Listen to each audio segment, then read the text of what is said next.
are back with Girl Talk, and who we're speaking with, this is Brandon Anderson. And he is one of the coolest people I've met yet because you curate museums. Yes. And so you're the CEO of the museum, the Automotive Museum. Tell me exactly the name of it because it's complicated. It's a long name. It's the Auburn Duesenberg Automobile Museum. Thank you. You know, and that's history. That is American history right there. It is. Actually, our museum is in the international headquarters of the Auburn Automobile Company. It's the 1930 headquarters that was built to house the administration and executive offices and design studios of the Auburn Automobile Company, which included Cord and Duesenberg. Oh, wow. Isn't that interesting? Yeah, we are a National Historic Landmark. So the Secretary of the Interior stated that this building and its history is important to every single citizen of the United States. I agree with you. You know, it's interesting in meeting everybody. And I'm learning to be a car person, and I'm getting to be very passionate about it. But the starting of 1914 and how it was the brass year and then how things kind of moved forward. So how far back do you go in this museum? Actually, one of the earliest cars we have is an 1898 Waverly Electric. Electric vehicle, yes. And our collection spans really until the early 2000s. We have very notable vehicles. We own over 125 vehicles and have them on display at the museum. All right, so the intervention,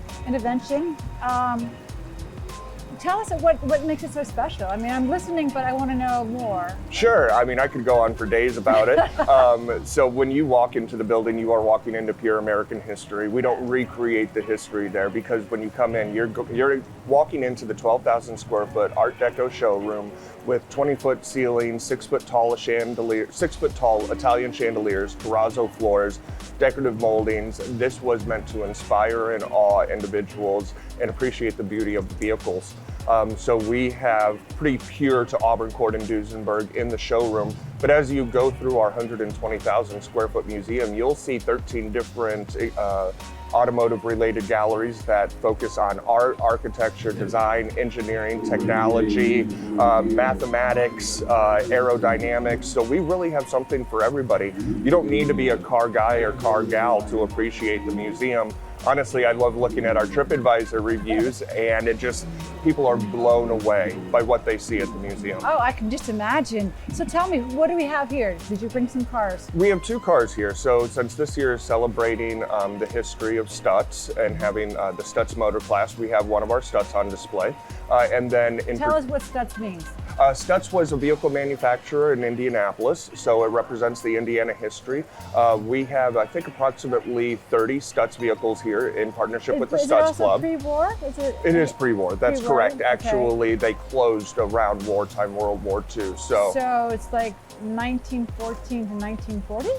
Around that time period, yeah. I'm Earlier than World attention. War I as well, which started in 1914. So it's got a great history, and it connects also with us because of the Indiana heritage. We even have a full gallery of Indiana-made automobiles. Another vehicle that we have here, which is very important, near and dear to my heart, to the automotive world's heart, and to history, is what's known as the Castle Duesenberg. So Duesenberg started out in racing and creating racing engines thanks to Fred and Augie Duesenberg. They decided to go into passenger vehicle manufacturing. The first passenger vehicle that they sold to the public was in 1921. It was the first straight 8 engine. It also had 4-wheel hydraulics, the first in the world thanks to the inventions and patents of Fred Duesenberg.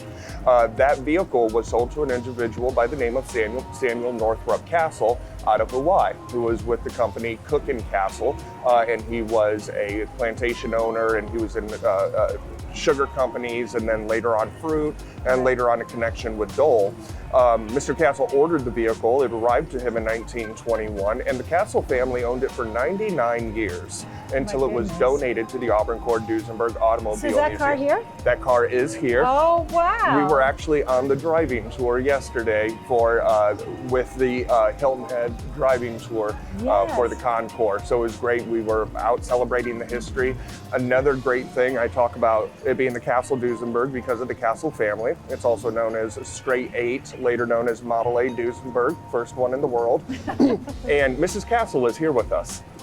what a great idea. I love the connection, I love the history, and I love the passion. I mean, being at the car show, every time I get to interview somebody, I feel the passion. Your knowledge alone is just amazing. So Brandon, thank you so much for stopping by. Well, thank you for having us. It's a pleasure to be here. And we will be right back with more Girl Talk.